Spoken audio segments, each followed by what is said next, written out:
اور آج کا یہ آخری سوال ہے کہ ایک صاحب کا پوچھنا ہے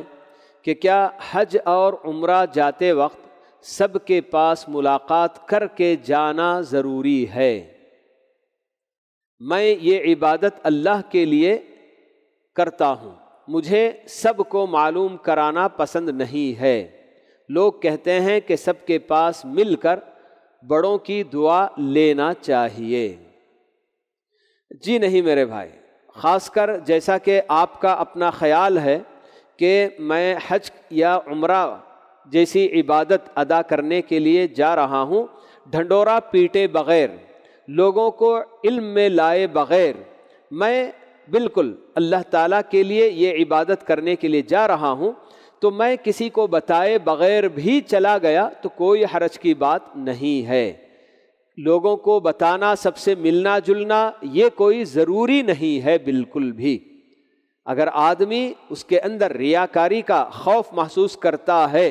تو ایسی صورت میں بنا بتائے چلے جانا یہ زیادہ بہتر ہوگا۔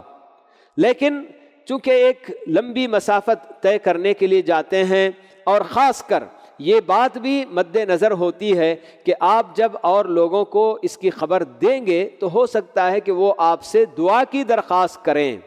کہ بھائی آپ اتنے مقدس سرزمین میں جا رہے ہیں، مقدس مقامات میں جا رہے ہیں، تو وہاں جب دعا کریں گے تو ہمیں بھی اپنی دعاؤں میں یاد رکھ لیں۔ لوگ درخواست کر سکتے ہیں، تو اس لیے اگر بندہ لوگوں کو بتا کر چلا گیا تو کوئی حرج کی بات نہیں ہے۔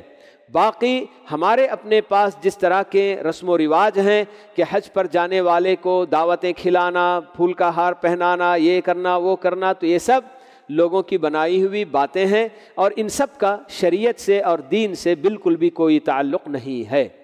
تو حج کو یا عمرہ کو جاتے وقت سارے لوگوں کو بتانا یہ کوئی ضروری بالکل بھی نہیں ہے، خاص کر اس وقت جب آدمی کو یہ اندیشہ ہو کہ کہیں یہ ریاکاری میں نہ بدل جائے، تو ایسی صورت میں تو چپ چاپ نکل کر چلا جائے اور عبادت ادا کر کے واپس آ جائے، یہی زیادہ بہتر ہوگا۔ واللہ اعلم بالصواب، وصلی اللہ وسلم علی نبینا محمد وعلی آلہ واصحابہ اجمعین۔